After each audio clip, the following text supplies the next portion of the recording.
والسماء ذات البروج واليوم الموعود والشاهد ومشهود قتل أصحاب الأخدود.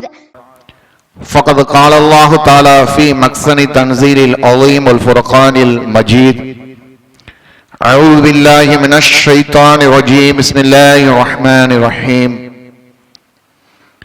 يا أيها الذين آمنوا اتقوا الله حق تقاته ولا تموتن إلا وأنتم مسلمون.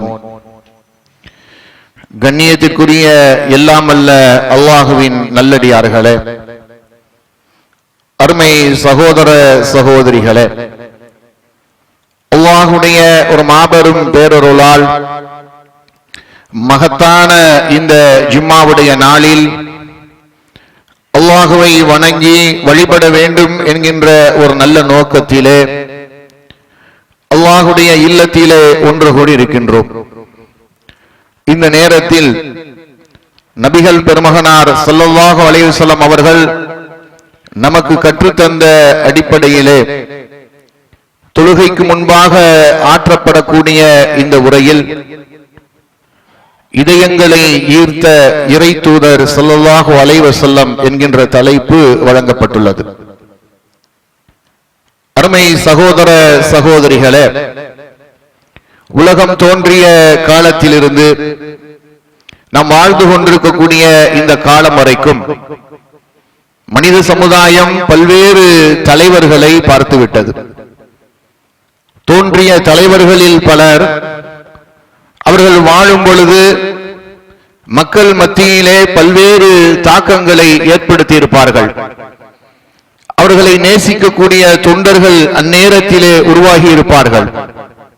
ஆனால் தோன்றிய தலைவர்களிலேயே அவர் மரணித்து 1400 ஆண்டுகளுக்கு மேல் ஆனாலும் இன்னமும் அவருடைய புகழுக்கு களங்கம் ஏற்பட்டு விடாமல் அவரை நேசிப்பதிலே உயிருக்கு உயிராக நேசிக்கக்கூடியவர்களாக அவர் கற்றுத்தந்த அணுவணுவான சின்ன சின்ன விஷயங்களை கூட விட்டுவிடாமல் அவற்றை கூட உயிருக்கு மேலாக மதித்து போற்றக்கூடிய ஒரு தொண்டர் படை, ஒரு நேசம் கொண்ட மக்கள் படை, ஈர்க்கப்பட்ட இதயங்களை கொண்ட ஒரு தலைவர் இருந்துவிட்டு சென்றிருப்பார் என்று சொன்னால் அது கொஞ்சம் கூட ஐயமே இல்லாமல் உறக்க சொல்லலாம். அது மாமனிதர் நபிகள் நாயகம் ஸல்லல்லாஹு அலைஹி வஸல்லம் அவர்கள் மட்டும்தான். இன்றைக்கும் 200 கோடி மக்கள் தங்களுடைய உயிருக்கு மேலாக அந்த உத்தம தூதரை நேசிக்கிறார்கள். அந்த உத்தம தூதர் சொல்லி தந்த எல்லா விஷயங்களிலும் கவனமாக கையாளக்கூடியவர்களாக இருக்கிறார்கள். வாழ்க்கையின் முக்கியமான அம்சங்களாக இருந்தாலும் சரி, கவனம் இல்லாமல் விடப்படக்கூடிய விஷயங்களாக இருந்தாலும் சரி, எல்லா விஷயங்களிலும் இந்த தூதர் நமக்கு எதை வழிகாட்டி இருக்கிறார், திருமணத்திலே என்ன சொல்லி தந்திருக்கிறார், இபாதத்துகளிலே எதையெல்லாம் கற்றுத் தந்திருக்கிறார், மனைவியோடு பழகுவதிலே என்னென்ன வழிமுறைகளை சொல்லிக் கொடுத்திருக்கிறார், பிள்ளைகளை வார்த்தெடுப்பதிலே எப்படி வாழ்வியலை சொல்லி தந்திருக்கிறார், எல்லா விஷயங்களும் ஒரு மனிதன் பிறந்ததிலிருந்து மரணிக்கிற வரைக்கும் இருக்கின்ற அத்தனை விஷயங்களிலும் அந்த தூதருடைய வழிமுறையை பின்பற்றக்கூடிய ஒரு சமுதாயத்தை நாம் பார்க்கிறோம் என்று சொன்னால், அந்த தூதர் எப்படி இப்படிப்பட்ட ஒரு சமுதாயத்தை ஈர்த்தெடுத்தார். எல்லா தலைவர்களுக்கும் கிடைக்காத ஒரு சிறப்பு இந்த தலைவருக்கு மட்டும் கிடைத்ததின் ரகசியம் என்ன? அவர் வாழும் பொழுதே நபிகள் நாயகம் ஸல்லல்லாஹு அலைஹி வஸல்லம் அவர்கள் எந்த மக்கமா நகரிலே இந்த தீனுல் இஸ்லாத்தை எடுத்துரைக்கின்றார்களோ, எடுத்துரைக்கின்ற காலத்திற்கு முன்பாகவே இந்த தூதரை அந்த மக்கள் எப்படி கொண்டாடினார்கள்? முஹம்மது என்று சொன்னால் அல் அமீன், நம்பிக்கைக்குரியவர், அஸ்-சாதிக், அவர் உண்மையாளர் என்கின்ற பட்ட பெயர்களை சொல்லி சிறப்பித்து அழைத்தார்கள். நபிகளார் இந்த செய்தியை எடுத்துரைத்த பிறகு பல தெய்வங்களை வணங்கிய மக்களை பார்த்து ஓரிரை கொள்கையை சொன்னபோது, பெண் குழந்தைகளை உயிரோடு புதைத்து கொன்ற படுபாவ காரியங்களை செய்த மக்களை பார்த்து இது பெரும்பாவம் என்று எடுத்துரைத்த பொழுது, வட்டியை வாங்கி ஏழைகளின் ரத்தத்தை உறிஞ்சி குடித்த மக்களுக்கு மத்தியிலே அது தீமை, பெரும்பாவம், கொடூரம் என்பதை சொன்னபோது அந்த மக்கள் குதித்து எழுந்து நபிகளாரை நோக்கி சொன்னார்கள், அந்த மஜ்னூன், நீர் பைத்தியக்காரராக ஆகிவிட்டீர், நீர் குழப்பவாதியாக இருக்கிறீர், நீர் உறவுகளை பிரிக்கிறீர், எங்கள் கடவுள்களை எல்லாம் பொய் என்று சொல்லுகிறீர். ஏராளமான குற்றச்சாட்டுகளை நபிகளாரை நோக்கி அடுக்கி வைத்தார்கள். ஆனால் எந்த ஒரு விமர்சனத்திலும் எவ்வளவு கடுமையான எதிரியாக இருந்தாலும் நபிகளாரை பார்த்து யாரும் சொல்லவில்லை, நீர் ஒழுக்கம் கெட்டவராக இருக்கிறீர் என்கின்ற வார்த்தையை பயன்படுத்தவே முடியவில்லை. நீர் குணத்தால் கெட்டவராக, கெட்ட மனிதராக இருக்கிறீர் என்று சொல்லி நபிகளாரை பார்த்து கடுமையான எதிரிகள் கூட விமர்சனத்தை வைக்க முடியவில்லை. எதையோ சொன்னார்கள். ஆனால் நபிகளாரின் உள்ளத்தை, குணத்தை, கேரக்டரை, பண்பை, தன்மையை யாரும் விமர்சித்து பேச முடியாத அளவுக்கு கொலை செய்யக்கூட துணிந்தார்கள். நபிகளாரை கொன்றுவிட்டால் நம்முடைய கொள்கை நீடித்துவிடும் என்று நினைத்து நபிகளாரை கொலை செய்யக்கூட தீர்மானித்தார்கள். நபிகளாரின் தலையை கொண்டு வருபவர்களுக்கு 100 சிவப்பு ஒட்டகங்கள் என்று பரிசுகளை அறிவித்தார்கள். அவ்வளவு கொடூரமான கொலை எண்ணம் படைத்தவர்கள் கூட நபிகள் நாயகத்தின் குணத்தின் மீது குறை சொல்லவில்லை. என்ன காரணம்? ஆனால் எந்த நபிகளாரை அந்த மக்கள் எதிர்த்தார்களோ, விரட்டி அடித்தார்களோ, அதே நபிகளார் மக்காவில் இருந்து கிளம்பி செல்லுகிறார்கள். 10 ஆண்டுகள் 8 ஆண்டுகள் மீண்டும் எந்த மக்கமா நகரத்தை விட்டு விரட்டினார்களோ அதே மக்கமா நகரத்தை நோக்கி வருகிறார்கள். மிக சிறுபான்மை கூட்டம் என்று கேலி பேசப்பட்ட நபிகளாரும் நபிகளாரின் தோழர்களும் அன்றைக்கு லட்சக்கணக்கான படை தளபதிகளை சுமந்து கொண்டு வருகிறார்கள். மக்கா அவர்களை இருவரும் விரித்து வரவேற்கிறது. யாரெல்லாம் எதிர்த்தார்களோ, யாரெல்லாம் புறக்கணித்தார்களோ அத்தனை பேரும் நபிகளாரிடத்தில் வந்து சரணடைந்தார்கள். எப்படி நடந்தது இந்த 8 ஆண்டுகள்ல? இப்படி ஒரு புரட்சி நடந்தது? வரலாற்று ஆசிரியர்கள் அத்தனை பேரும் வியந்து நிற்கக்கூடிய இடம் அதுதான். டாக்டர் ராதாகிருஷ்ணன் ஒவ்வொரு தலைவர்களை பற்றி பட்டியலிட்டுக் கொண்டே வருகிறார். நபிகளாரை பற்றி எழுதும் பொழுது டாக்டர் ராதாகிருஷ்ணன் பட்டியலிடுகிறார். ஒரு வியப்பின் ஆச்சரிய குறியீட்டை வரைந்து விட்டு சொல்லுகிறார், எந்த ஒரு தலைவராக இருந்தாலும், எந்த ஒரு புரட்சியாளராக இருந்தாலும் 230 ஆண்டு காலம் உழைத்தால்தான் ஒரு மாற்றத்தை, புரட்சியை கொண்டு வர முடியும் என்கின்ற பாறைகளை விட மிக மோசமான உள்ளம் படைத்த காட்டரபிகள் மத்தியிலே வெறும் 23 ஆண்டு காலகட்டத்திலே ஒரு மனிதர் அந்த வரலாற்றையே திருப்பி புரட்டி போட்டு சீண்ட கூட ஆள் இல்லாமல் இருந்த நாட்டை உலகத்திற்கே நீதி சொல்லிக் கொடுக்கக்கூடிய நீதிமான்கள் வாழும் பூமியாக மாற்றி இருக்கிறார் என்று சொன்னால், நான் நபிகள் நாயகத்தை பார்த்து வியப்பின் உச்சத்திற்கு செல்லுகிறேன் என்று டாக்டர் ராதாகிருஷ்ணன் வரலாற்றை பதிய வைக்கிறார். உண்மையிலேயே ஆச்சரியம், உண்மையிலேயே வியப்பு. நம்மை போன்ற தமிழ் பேசக்கூடிய நாகரிகம் கற்றறிந்த மக்களிடத்திலே தாவா செய்து இவர்களிடத்திலே புரிய வைப்பது நமக்கு சிரமமாக இருக்கிறது இல்லையா? இவ்வளவு நூற்றாண்டு விஞ்ஞானம் வளர்ந்து விட்டது, அறிவியல் வளர்ந்து விட்டது, கண் முன்னால் பார்க்கிறான். இதெல்லாம் முட்டாள்தனம், மூடத்தனம் என்று தெளிவாக அறிவுக்கு புலப்படுகிறது.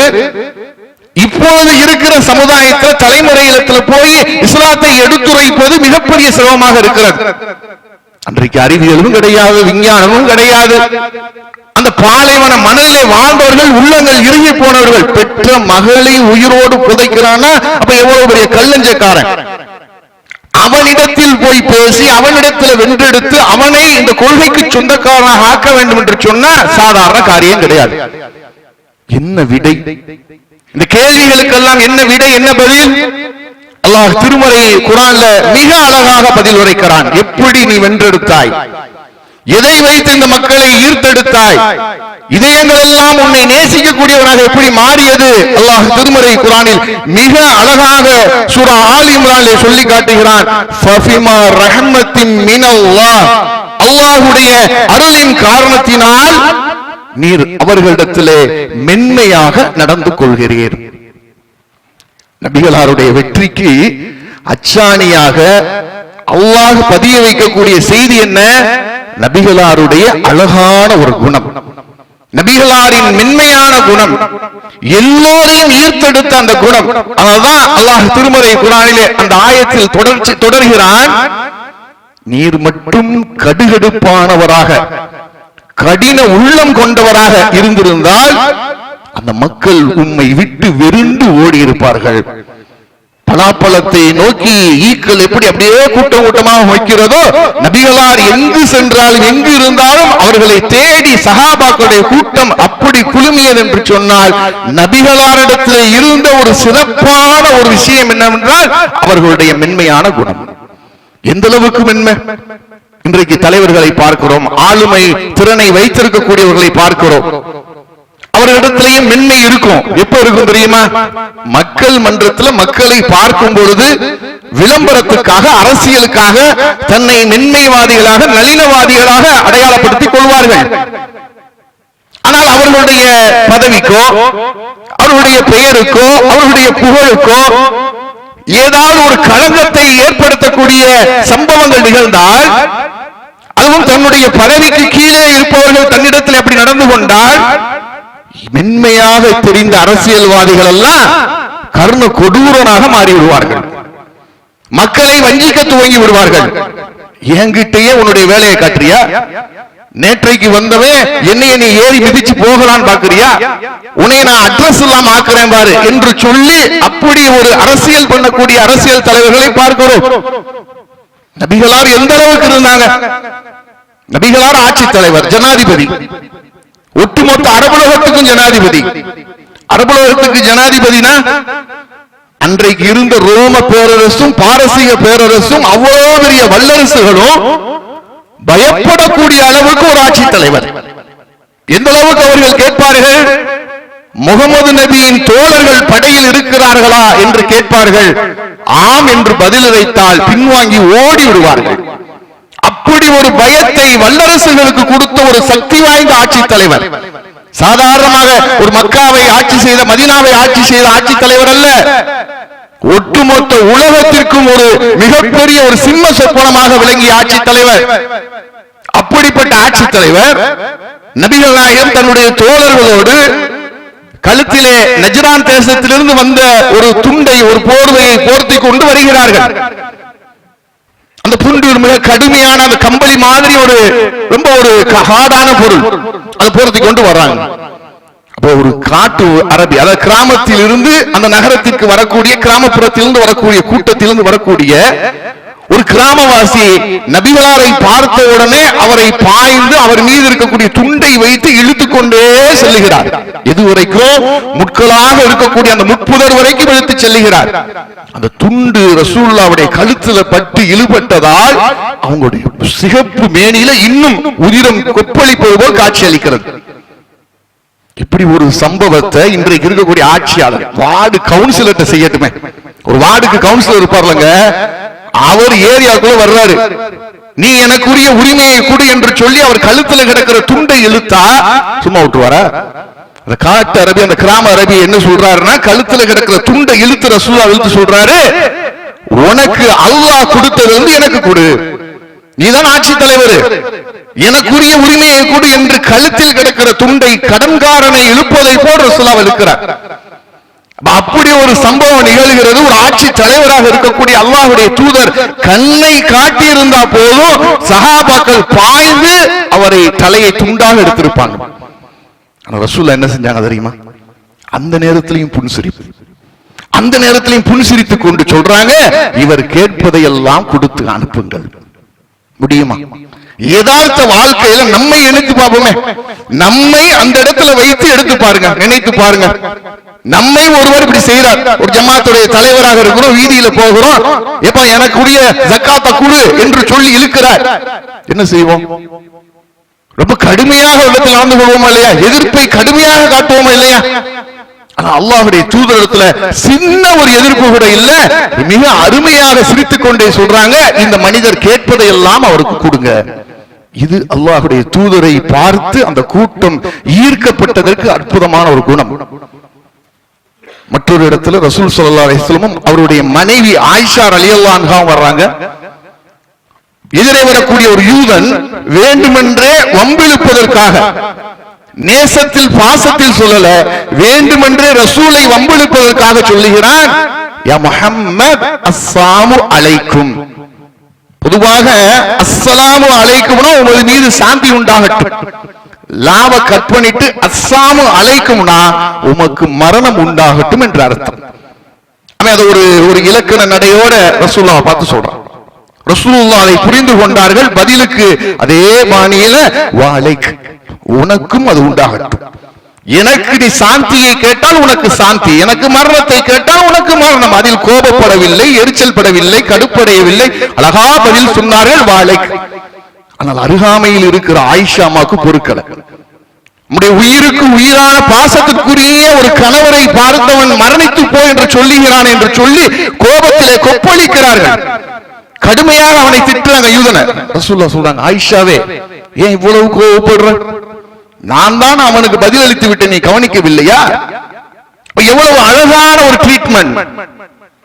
எதிரியாக இருந்தாலும் தனக்கு மரணத்தை வேண்டி கேட்கக்கூடியவனாக இருந்தாலும் சரி, அதே வாணியில் புன்சிரிப்போடு அல்லாஹ்வுடைய தூதர் அணுகிய முறையை பாருங்கள். இன்னும் எத்தனை எத்தனை சம்பவங்கள் அந்த தூதருடைய அந்த நளினத்திற்கு, அந்த மென்மைக்கு, அந்த தன்மைக்கு, குணங்களுக்கு. அல்லாஹ்வுடைய தூதர் அவர்கள் பள்ளிவாசலில் சிறுநீர் கழித்தவரை சொல்லக்கூடிய செய்தியை பாருங்க. நம்ம எத்தனையோ இடங்கள் அந்த செய்தியை கேட்கிறோம். சின்ன சின்ன காரியங்களுக்கெல்லாம் கடும் கோபம் கொண்டு இன்றைக்கு நாம் ஆவேசம் அடைந்து விடுகிறோம். நாம் நிறைய என்ன விளங்கி வைத்திருக்கிறோம் தெரியுமா? பெருமானார் ஸல்லல்லாஹு அலைஹி வஸல்லம் அவர்கள் என்று சொன்னால் அவர்கள் வணக்க வழிபாடுகளுக்கு மட்டும்தான், நபி வழி அடிப்படையில் திருமணத்தை நடத்துவதற்கு மட்டும்தான் வழிகாட்டுதல். நபி வழி அடிப்படையிலே நம்ம என்ன பிற தர்மங்களை செய்வதற்குத்தான் அவர்கள் வழிகாட்டுதல் நிச்சயமா கிடையாது. பெருமானார் இடத்துல அல்லாஹ் அழுத்தமாக ஆணித்தரமாக நமக்கு எடுத்து காட்டக்கூடிய ஒரு மிக அற்புதமான சுன்னா என்ன தெரியுமா? அவங்களுடைய குணம் தான். அல்லாஹ் சொல்றான், நீர் மகத்தான நற்குணத்தில் இருக்கிறீர்கள். அல்லாஹ்வுடைய தூதரை வழிகாட்டியாக தேர்ந்தெடுக்கக்கூடிய மக்கள், முன்மாதிரியாக இருக்கக்கூடிய மக்கள், முதல்ல மாற்றம் செய்ய வேண்டிய விஷயம் தன்னுடைய இதயம், தன்னுடைய நப்ஸ், தன்னுடைய வெளிப்புற தோற்றங்களுக்கு முக்கியத்துவம் கொடுக்கும். ரசூலுல்லாஹ் தாடி வைத்தார்கள், நான் தாடி வைக்கிறேன். ரசூலுல்லாஹ் கரண்டை காலுக்கு மேல் ஆடை அணிந்தார்கள், நானும் அணிகிறேன். ரசூலுல்லாஹ் என்னென்ன சுன்னாக்களை செய்து காண்பித்தார், என்னென்ன சுன்னாக்களை செய்கிறேன். நல்ல விஷயம், மாற்று கருத்து இல்லை, வரவேற்கத்தக்க விஷயம். ஆனா ரசூலுல்லாஹ் அதிகமாக முக்கியத்துவம் கொடுத்த ஒன்று உள்ளத்துக்கு தான். உள்ளத்திலே ஏற்படக்கூடிய மாற்றத்தை தான் ரசூலுல்லாஹ்விலிருந்து நாம் பெறக்கூடிய பாடம். அதனால ரசூலுல்லாஹ் மக்கள் கேட்கிறாங்க. சுயில ரசூலுல்லாஹி ஸல்லல்லாஹு அலைஹி வஸல்லம் மக்கள் அல்லாஹ்வுடைய தூதரத்தில் கேட்டார்கள், அதிகமான நபர்கள் சுவனம் செல்வதற்கு பெரும்பாலான காரணமாக எது இருக்கும்? ஒரு மனிதன் சுவனம் செல்ல வேண்டும் என்று சொன்னால் எந்த ஒன்று அதற்கு மிக முக்கியத்துவம் வாய்ந்ததாக இருக்கும்? அல்லாஹ்வுடைய தூதர் பதில் சொன்னாங்க, தக்வல்லாஹ், அல்லாஹ்வின் மீது கொண்ட அச்சம், வஹஸ்னுல் ஹுலிக், நற்குணம். இந்த இரண்டும் யாரிடத்தில் எல்லாம் இருக்கிறதோ அவர்கள் சுவனம் செல்வது எளிது.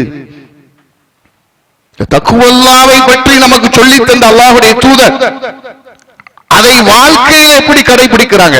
தோழர்களோடு வராங்க. ரசூலுல்லாஹி ஸல்லல்லாஹு அலைஹி வஸல்லம் அனஸ் ரலியல்லாஹு அன்ஹு அறிவிக்கிறாங்க, வழியில ஒரு பேரிச்சம்பழம், ஒரே ஒரு பேரிச்சம்பழம் கிடைக்கிறது. இப்ப ரசூலுல்லாஹ் தன் தோழர்களை பார்த்து சொல்றாங்க, இந்த பேரிச்சம்பழம் மட்டும் சதக்கா பொருளாக இருக்குமோ? ஏன்னா தர்ம பொருளை நபிமார்களுக்கு சாப்பிடுவதற்கு, உண்பதற்கு, அனுபவிப்பதற்கு அனுமதி கிடையாது. இது சதக்கா பொருளாக இருக்குமோ என்கின்ற சந்தேகம் மட்டும் எனக்கு இல்லாமல் இருந்தால் நான் இப்பொழுது இருக்கின்ற பசிக்கு இந்த பேரிச்சங்கனி எடுத்து சாப்பிட்டு விடுவேன். ஒரு ஜனாதிபதி, ஒரு நாட்டின் அதிபதி, ஒரு நாட்டின் வல்லரசின் அதிபதி சொல்லுகிறார், எனக்கு கடுமையான பசி. இன்றைக்கு எல்லா தேவைகளையும் மக்களுடைய ரத்தத்தில் இருந்து வரிக்கு மேல் வரி போட்டு உறிஞ்சி எடுத்து சொகுசாக வாழக்கூடிய ஆட்சி தலைவர்களை பார்க்கிறோம். அல்லது மக்களுடைய அந்த சொத்துக்களை அபகரித்து அதை என்னென்ன வகையெல்லாம் அபகரிக்க முடியும் அபகரித்து அதை வைத்து அனுபவிக்கக்கூடிய அதிகாரிகளை பார்க்கிறோம். சாதாரண ஒரு அரசு அலுவலகத்தில் ஒரு பியூன் வேலைக்கு சேரக்கூடியவர் கோடிக்கணக்கில் சொத்துக்களை சேர்த்து விட்டு போய்விடுகிறார். எல்லோரையும் சொல்லல, ஒரு சிலரை. ஆனால் ஒட்டுமொத்த அரபுலகம் தன் காலடியில் கிடக்கிறது. அந்த சக்கரவர்த்தியுடைய நிலையை பாருங்க. பசி, அந்த பசியை ஆற்றுவதற்கு கீழே ஒரு பேரிச்சம்பழத்தை பார்க்கிறார்கள். அந்த பேரிச்சம்பழத்தை எடுத்து உண்ண நினைக்கிறார்கள். ஆனால் உள்ளத்திலே அல்லாஹ்வை பற்றி அச்சம் வருகிறது. இது ஒருவேளை சதக்காவுடைய பொருளில் இருந்து விழுந்திருந்தால், இதை உண்டால் இது நமக்கு ஹராமாகி விடுமே, அல்லாஹ்விடத்திலே நாளை பதில் சொல்ல வேண்டும் என்கின்ற அச்சத்தினால் பசியை கூட பொறுத்துக் கொண்டு அந்த பேரிச்சங்கனியை உண்ணாமல் செல்லுகிறார் என்று சொன்னால், தக்குவல்லாஹ், அல்லாஹ்வை அஞ்சுவதிலே அல்லாஹ்வுடைய தூதர் தனித்து காண்பித்தார்கள். அதான் நபி அவர்கள் இந்த இறையச்சத்துக்கும் தோற்றத்துக்கும் வித்தியாசப்படுத்துறாங்க. தோற்றம் தாடி நெஞ்சு வரை இருக்கிறது, அவரெல்லாம் அபயம் அணிந்திருக்கிறார், இறையச்சவாதி பேச்சே கிடையாது. எங்க சொன்னாங்க? அத்தக்குவா காஹுனா, ரசூலுல்லாஹ் சொன்னாங்க, அத்தக்குவா காஹுனா, அத்தக்குவா காஹுனா, இறையச்சம் உள்ளத்தில் இருக்கிறது, உள்ளத்தில் இருக்கிறது, உள்ளத்தில் இருக்கிறது. யாரு வந்து படம் போட்டு பார்க்க முடியாது. நான் இறையச்சவாதி என்று நீங்கள் சொல்ல முடியாது, நீங்கள் இறையச்சவாதி என்று நான் சொல்ல முடியாது. வல்ல ரஹ்மானுக்கும் அந்த அடியானுக்கு மட்டும்தான் தெரியும். பார்ப்பதற்கு தோற்றம் கடுமையாக இருக்கும், கொடூரமான மனிதர் போல் இருப்பார். அவருடைய உள்ளம் குழந்தையை விட அழகானதாக இருக்கும். பார்ப்பதற்கு நீட்டா இருப்பார், அவர் உள்ளத்திலே 1000 கசடுகள் தங்கி இருக்கும். ஆனால் இங்கே சொல்லப்படக்கூடிய செய்தி இறை அச்சம் நமக்கு சுவனத்திற்குள் நுழைவதற்குண்டான முதல் தரம். அடுத்து ரசூலுல்லாஹ் சொன்னாங்க, சொன்னதை செய்து காண்பித்தார்கள். நல்ல குணம் சுவனத்திற்குள் நுழைவிக்கும். அந்த நல்ல குணம் அத்தனை ரசூலுல்லாஹ் வச்சிருந்தாங்க. அதனால எல்லா இடத்திலும் அல்லாஹ்வுடைய தூதர் முன்மாதிரியாக இருந்தாங்க.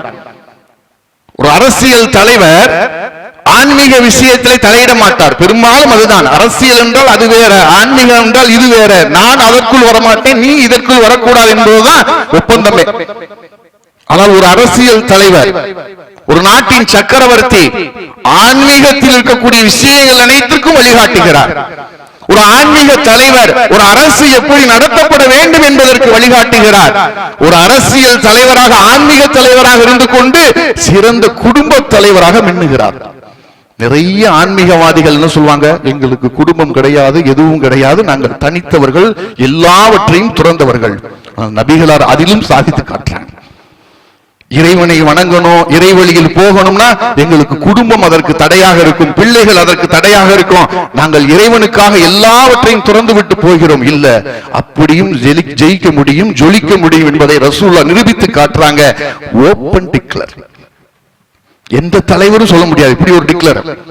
வெளி உலகத்துக்கு நல்லவனா வாழ்ந்துடலாம், சமுதாயத்துல நல்லவனாக நாம் திரிந்து வேதம் போட்டு திரிந்துடலாம். எங்க தெரியும் தெரியுமா? நம்ம வண்டவாளம். நம்ம மனைவியை அழைச்சு கேட்டா தெரியும் நம்ம யாரு. பாய் பயங்கரமா பேசுறாரு, மனைவியை கூப்பிட்டு கேட்டா தெரியும் நம்ம லட்சணம் என்ன. ரசூலுல்லாஹ் ஓபன் டிக்ளர். உங்களில் சிறந்தவர் உங்கள் மனைவியிடத்தில் சிறந்தவர். உபதேசத்தை மட்டும் சொல்லல, சேர்த்து சொல்றாங்க, நான் என் மனைவியரிடத்தில் சிறந்தவராக இருக்கிறேன். சொல்ல முடியுமா? நற்குணங்களை பாருங்க. ஒரு ஆட்சி தலைவர், ஒரு ஆன்மீக தலைவர், ஒரு குடும்பத்தை வழிநடத்துவதிலே மனைவிமார்களுக்கு கணவனாக இருப்பதிலும் சிறந்தவர், பிள்ளைகளை வார்த்தெடுப்பதில் சிறந்தவர், ஒரு தலைவனாக நிற்பதிலே சிறந்தவர், தோழனாக நிற்பதிலே சிறந்தவர், சகோதரத்துவத்திலே சிறந்தவர், எல்லோரிடத்திலும் பழகுவதிலே இலகுவானவர், எளிமையானவர். அனஸ் ரலியல்லாஹு அன்ஹு சொல்றாங்க, அல்லாஹ்வுடைய தூதருடைய கரத்தை பிடித்துக் கொண்டு ஒரு கருப்பு நிற அடிமை மூதாட்டி மதீனா நகர் முழுவதும் சுற்றி வந்து தனக்கான நீதியை நிலைநாட்டி விடலாம். எந்த தலைவரை பார்க்க முடியும்?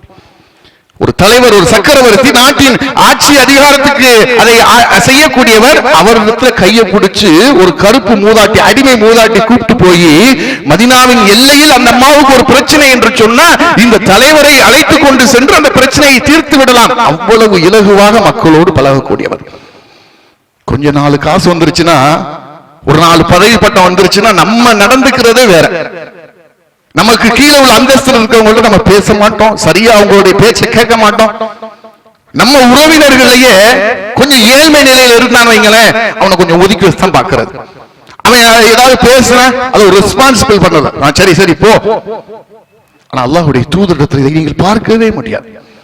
கிராமப்புறத்திலிருந்து ஜாகிர் என்று சொல்லக்கூடிய ஒரு கிராமவாசி, அல்லாஹ்வுடைய தூதரை தேடி வருவார். அவர் கிராமத்திலிருந்து என்ன செய்வாரு, சில அன்பளிப்புகளை எடுத்துக்கொண்டு அல்லாஹ்வுடைய தூதரை மதீனாவில் வந்து பார்த்து கொடுத்து விட்டு போவார். அன்னை ஆயிஷா ரலியல்லாஹு அன்ஹா மட்டும் இருக்கிறாங்க. அவர் கேட்கிறார், ரசூலுல்லாஹ் எங்கன்னு கேட்கிறார். ரசூலுல்லாஹ் வீட்டுல இல்லன்றாங்க, போயிடுறாரு. ரசூலுல்லாஹ் சிறிது நேரத்தில் வீட்டுக்கு வர்றாங்க. ஆயிஷா அம்மா சொல்றாங்க, ஜாகிர் என்கின்ற ஒரு தோழர் உங்களை தேடி வந்தார். உடனே ரசூலுல்லாஹ் துடிக்கிறாங்க, எங்க எங்க போயிட்டாரான்னு கேட்கிறாங்க. ஆம், அவர் போன பாதையை காட்டுறாங்க. அந்த பாதையிலேயே ரசூலுல்லாஹ் ஓடி போய் ஜாகிரை தேடுறாங்க. இத்தனைக்கும் கிராமத்தில் இருந்து எழுத படிக்க தெரியாத ஒரு கருப்பு நிற அடிமை அவர். இவர் மன்னர் தேடி ஓடுகிறார் அடிமையை. ஒரு சந்தையில ஜாகிர் நின்று கொண்டிருக்கிறார். அல்லாஹ்வுடைய தூதர் பின்னால் ஓடி சென்று அவருடைய கண்களை மறைத்து விட்டு, இந்த அடிமையை யாராவது இந்நிலத்தில் விலைக்கு வாங்கிக் கொள்கிறீர்களா என்று விளையாடுகிறார்கள் சிரித்துக் கொண்டே. ரசூலுல்லாஹ்வுடைய அந்த கை, ரசூலுல்லாஹ்வுடைய அந்த குரலை கேட்டு ஜாகிர் சொல்லுகிறார், அல்லாஹ்வுடைய தூதரே, இந்த கருப்பு நிற ஏழை அடிமையை யார் விலைக்கு வாங்குவார்கள்? என்னை வைத்து என்ன பலன்? தன் தோழர் மனசு அப்படி நொந்து சொல்றாரு, நான் இருந்து என்னங்க பிரயோஜனம் அப்படிங்கிறார். அந்த இடத்தில் அல்லாஹ்வுடைய தூதருடைய வார்த்தையை பாருங்கள். ஜாகிர் இடத்தில் சொல்றாங்க, ஜாகிரே, மக்கள் மன்றத்தில் வேண்டுமானால் நீ இலகுவானவனாக, ஏழ்மையானவனாக, எளிமையானவனாக, ஒன்றுக்கு முதலானவனாக இருக்கலாம். உன்னை படைத்த ரப்பிடத்தில் அந்தஸ்தால் உயர்ந்தவன். தன் தோழரை விட்டு கொடுக்க மறுக்கிறாங்க. தன் தோழரை அப்படியே ஒரு மோட்டிவ் பண்றாங்க. நீங்க நம்ம சொல்லுவோமா? நம்மிடத்தில் அந்த குணம் இருக்கிறதா? கஷ்டத்தை வந்து சொன்னா அந்த கஷ்டத்தை இன்னும் குளிதோண்டி ஆழமாக்கி பெரிய கஷ்டமாக்குற வார்த்தை தான். நீ இதோடு போச்சு, அவ்வளவுதான், நீ எழுந்து வரவே முடியாது. ஆனா அல்லாஹ்வுடைய தூதர் மோட்டிவேஷனோடு சொல்வார்கள். இப்னு மஸ்ஊத் ரலியல்லாஹு அன்ஹு பிரபலமான நபி தோழர்.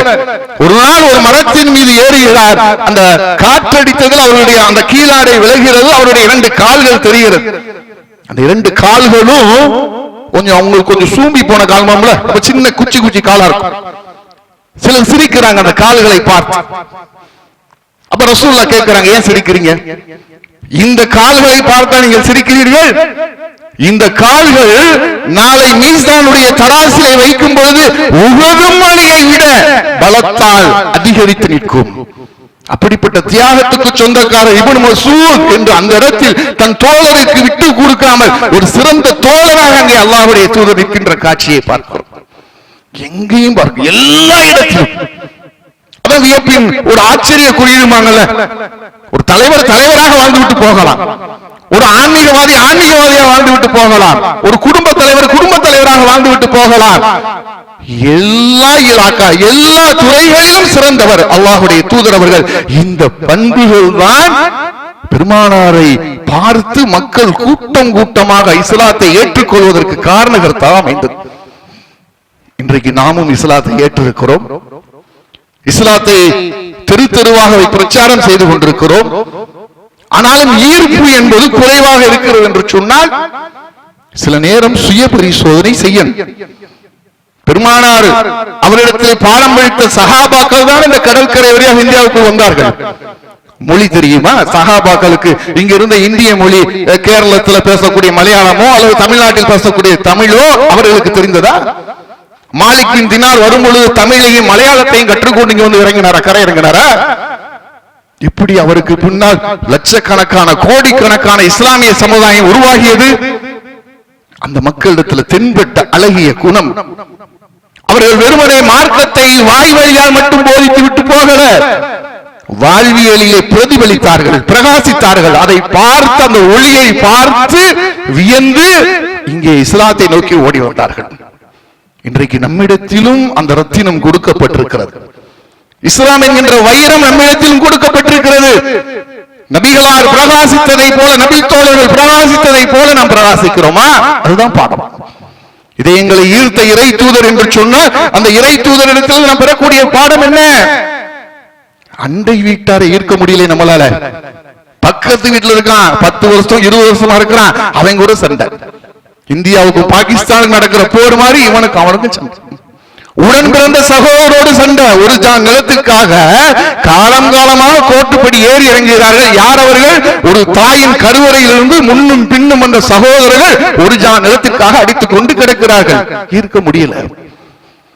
கட்டிய மனைவிக்கு துரோகம், மனைவி கணவனுக்கு துரோகம், பிள்ளை தகப்பனுக்கு துரோகம், தகப்பன் பிள்ளைக்கு சரியான பாடத்தை சொல்லித் தராமல் துரோகம். எங்கே இஸ்லாம் மிளிரும்? நமக்குள்ளேயே மிளிரவில்லை என்று சொன்னா பிறகு எங்கே பிரமத மக்கள் நம்மை பார்த்து ஈர்க்கப்படுவார்கள்? எப்படி இஸ்லாத்தை நேசிப்பார்கள், இஸ்லாத்தை படிப்பார்கள்? அப்ப இறை தூதரின் வாழ்க்கையை படிக்கிறோம், அதிலே சில செய்திகளை உள்வாங்குகிறோம் என்று சொன்னா ஒரு உறுதி எடுக்கணும். எங்களுடைய தூதர் எப்படி இந்த மார்க்கத்திற்காக தங்களை அப்படியே மாற்றி பிரகாசித்தார்களோ நாங்களும் மாறுவோம். எங்கள் குணங்களை மாற்றுவோம். எங்கள் இதயங்கள் பிறரால் ஈர்க்கப்படக்கூடிய இதயங்களாக இருக்க வேண்டும் என்கின்ற சிந்தனைக்கு நாம் வர வேண்டும் என்பதுதான் இது நாம் கற்றுக்கொள்ளக்கூடிய பாடம் என்பதை சொல்லி அல்லாஹ் நமக்கு அருள் புரிவானாக. வாஹிரு தாவானா அல்ஹம்துலில்லாஹி ரப்பில் ஆலமீன். அஸ்ஸலாமு அலைக்கும் வரஹ்மத்துல்லாஹ்.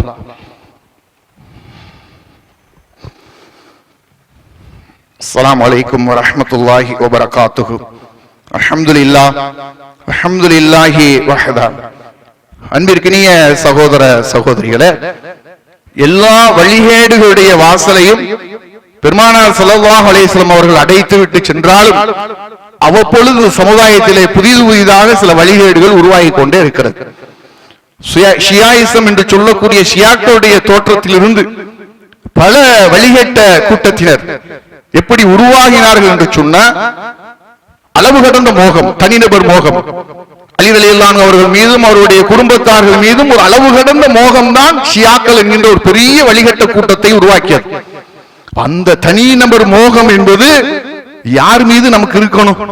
உயிருக்கு மேலான உத்தம தூதர் ரசூலுல்லாஹி ஸல்லல்லாஹு அலைஹி வஸல்லம் அவர்கள் மீது இருக்கணும். அவருடைய சுன்னாவின் மீது இருக்கணும்.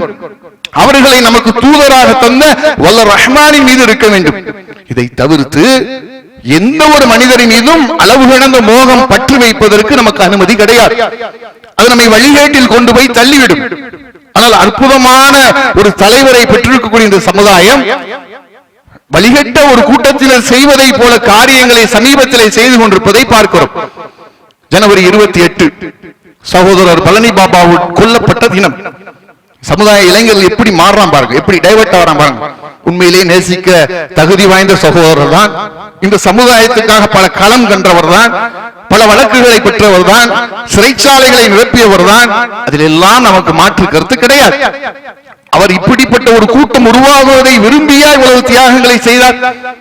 அவருடைய நினைவு நாள், அவர் சொன்ன போதனைகளை எல்லாம் காலையில் போட்டு விழித்து விட்டு இன்றைக்கு பிரமத சமுதாய மக்கள் அவர்கள் வீதிக்கு ஒரு சாதி, சாதிக்கு ஒரு தலைவர் என்று கொண்டாடி கொண்ட அந்த சாதி தலைவர்கள் ஜெயந்திக்காக வாகனங்கள்ல மேலே ஏறி நின்று கொண்டு, ஃபுட்போட்டில் தொங்கிக் கொண்டு, தலையில் ரிப்பனை கட்டிக்கொண்டு, ஆடிக்கொண்டு, கத்திக்கொண்டு அந்த சாலைகளிலே போவார்களை பிற மக்களுக்கு தொந்தரவு தரக்கூடிய வகையில அப்படி பழனியில ஊர்வலம் போகக்கூடிய காட்சியை பார்க்கிறோம்.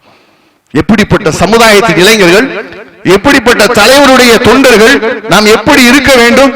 எப்படிப்பட்ட ஒரு சகோதரன் மரணித்தாலும் அல்லாஹ்விடத்தில் அவருக்காக நாம் பிரார்த்தனை செய்ய வேண்டும். மறுமையில் அல்லாஹ் நாடியபடி அவருக்குரிய கூலி அவருக்கு கிடைக்கும். ஆனால் நாங்கள் எங்கள் வீரத்தை காட்டுகிறோம், எங்கள் தியாகத்தை காட்டுகிறோம் என்று சொல்லி வரம்பு மீறி போய் பிரமத சமுதாயங்களுக்கு ஒப்பாக இன்றைக்கு இளைய சமுதாயம் போய் கொண்டிருப்பது வேதனையிலும் வேதனை.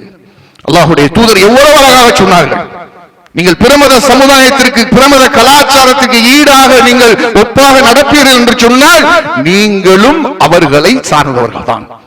அப்ப கவனமாக இருக்க வேண்டும். உண்மையிலேயே பாபா இருந்திருந்தால் இது போன்ற விஷயங்களை விரும்பவே மாட்டார், வெறுப்பார். அவர் விரும்பியது என்ன? இந்த சமுதாயத்தின் இளைஞர்கள் அதிகாரத்தில் போய் பங்களிக்க வேண்டும். இந்த சமுதாயத்தின் இளைஞர்கள் படித்து பட்டங்களை பெற வேண்டும், அரசு துறையிலே காலூன்ற வேண்டும். நம்முடைய ஆற்றலையும், நம்முடைய இளமையும், நம்முடைய திறமையும் இது போன்ற வீணான விஷயங்களிலே செலவழித்து பல வழக்குகளை சந்தித்து நம்முடைய வாழ்க்கையை இழந்து நாசமாய் போவதை விட கல்வியை நோக்கி, அதிகாரத்தை நோக்கி அல்லாஹ்வுடைய வேதத்தை ஆய்வு செய்யக்கூடியவர்களாக, அல்லாஹ்வுடைய வேத சட்டங்களை மக்களுக்கு எடுத்துரைக்கக்கூடியவர்களாக, இந்த பூமியிலே இந்த சமூகத்திற்கு எதிராக நடக்கக்கூடிய அநீதிக்கு எதிராக பாபா எப்படி மேடையிலே முழங்கினாரோ, ஒடுக்கப்பட்ட மக்களின் நீதிக்காக குரல் கொடுத்தாரோ, அது போன்ற ஒரு நிலைக்கு இந்த இளைஞர்கள் வர வேண்டும் என்பதுதான் எல்லோருடைய விருப்பமும். ஆனால் சங்கிகள் எதை நம்மிடத்தில் விரும்புவார்களோ, இந்த சமுதாயம் எப்படி நாசமாக போக வேண்டும் என்று எதிர்பார்க்கிறார் இருக்கிறார்களோ அவர்களுடைய ஆசைக்கு, அவர்களுடைய பசிக்கு நம்முடைய செயல்களை இரையாக ஆக்கிவிடக் கூடாது. விவேகத்தோடு இளைஞர்கள் செயல்பட வேண்டும் என்பதை மீண்டும் மீண்டும் மீண்டும் சொல்லிக்கொண்டே இருக்க வேண்டும். அதற்காகத்தான் அண்ணல் நபியே அழகிய வழிகாட்டி என்கின்ற ஒரு அற்புதமான செயல் திட்டத்தோடு நாம் களம் இறங்கிட்டோம். எல்லா தலைவர்களையும் கொண்டு வந்து இன்றைக்கு நம்முடைய சமுதாய இளைஞர்கள் எங்கெல்லாம் டைவர்ட் ஆகிறானோ, யாரையெல்லாம் தலைவராக தேர்வு செய்து போய் கொண்டிருக்கிறானோ அத்தனை விஷயங்களிலும் ஒரு அழகான வழிகாட்டி எல்லோருக்கும் முன்னிலையில் இருக்கிறது என்பதை அடையாளப்படுத்த பிரச்சார களத்திற்கு கொண்டு வரதான் ரமலானுக்கு பிறகு அண்ணல் நபியை அழகிய வழிகாட்டி என்கின்ற செயல் திட்டத்தை கையில் எடுத்திருக்கிறோம். அதை நோக்கி நகருவோம். அல்லாஹ் அதில் நமக்கு வெற்றியை தருவானாங்க என்று பிரார்த்தித்து விட்டு ஒரு அறிவிப்பு. திருவிதாங்கோடு ஜமாத்தின் சார்பாக வரக்கூடிய ஞாயிற்றுக்கிழமை கல்வி வழிகாட்டுதல் முகாம் 10 மற்றும் 11, 12 படிக்கக்கூடிய மாணவ மாணவியர்களுக்காக உயர்கல்வி வழிகாட்டுதல், பொதுத் தேர்வு வழிகாட்டுதல் நடைபெற இருக்கிறது. அனைத்து சகோதர சகோதரர்கள் கலந்து கொள்ளுமாறு கேட்டுக்கொள்கிறோம். அஸ்ஸலாமு அலைக்கும்.